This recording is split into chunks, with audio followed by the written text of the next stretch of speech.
a lot of people talk about structure, and we started out the show when we first started was Recovery House Living, and there's a lot to say about that when someone gets out of treatment and then they go into a recovery house.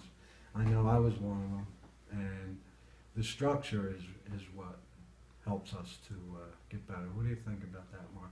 Yeah, without a doubt. I went to a recovery house as well. And I moved in with 12 guys under the age of 25 listening to gangster rap. and I was 45 years old, and you know, I thought to myself, just when I thought life couldn't get any worse, really. But I look back and I, you know, grateful for all that stuff that I went through. You know, at the time you know, I don't know, I was pretty shot out. You know, I wanted to fight a guy because he told me I didn't clean the bathroom good enough. And like, I still talk about that today, you know, with over 6 years sober. But like, I get a sponsee or something that has a similar problem or a similar thing, and I just tell them, just clean the bathroom. Like, you know, I don't know really where I'm going with that, except that you know, the biggest problem I have is the one I'm experiencing now, which is just, that tells me that my head makes problems out of nothing, stuff like that. And, you know, it's all good stuff. You know, this program is all good stuff. And it was really beneficial in my recovery, you know what I mean? Absolutely. I do. I like a clean bed and clean bathroom, and I like clean stuff. And You know, I had met a guy in treatment, one of my stops, and he was talking about, like, he doesn't leave the house unless he makes his bed. And he, you know, he was, and I thought was pretty weak, but he said, you know, if I stop making my bed, and then I start to decline, and then I'm using it again. And I thought, are you kidding me? But it really makes sense. Does make sense. When I leave the house and I look at that bed and it's all nice made, all that, it makes me feel good. sure. You know, and Sure. I get my day started on the right vibe, you know.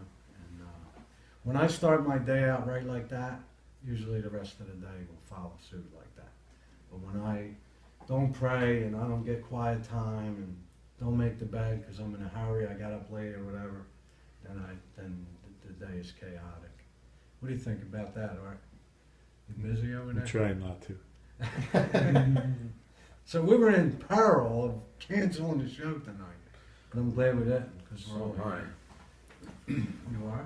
Yeah, I love this stuff, man. Do you? I do. I enjoy it. I like spending time with you guys. Well, maybe know. we'll make you our man about town in Florida when we do the show. Oh, yeah. How's that? I'm in. I call in Give us every reports. Monday.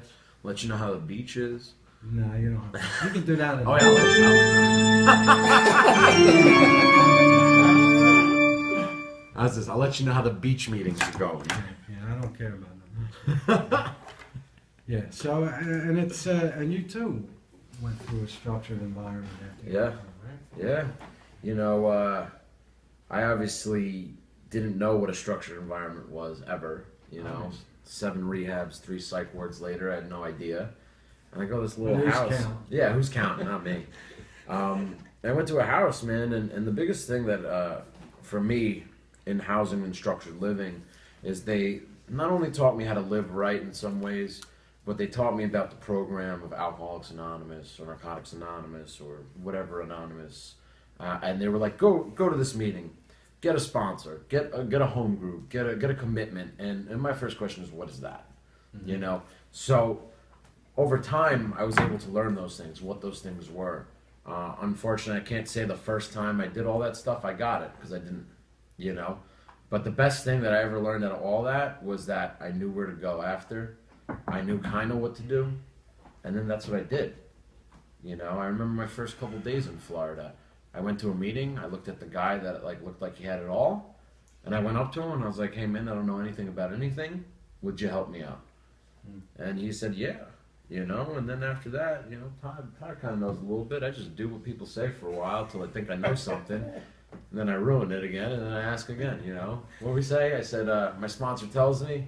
He says, when you have a good idea, call me. He goes, but when you have a great idea, just come to my house. Because you're Yeah, I like terrible. that. I like Yeah. Because you're terrible. So it's more or less an introduction to a new way of life. Yeah, of course. You know. That's what I look at it like. You know, and a lot of people, you know, you get people that aren't ready and they don't stay or whatever they do. But And the then- seed is planted.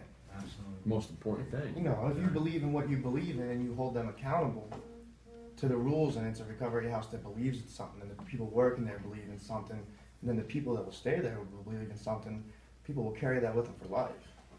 And we were talking about it yesterday because a lot of people that work out York, Pennsylvania helped, you know, me and Mark with a lot of our rules and regulations. And, you know, Keep It Green had a big thing to do with us and the amount of rules that we have and the structure that we have.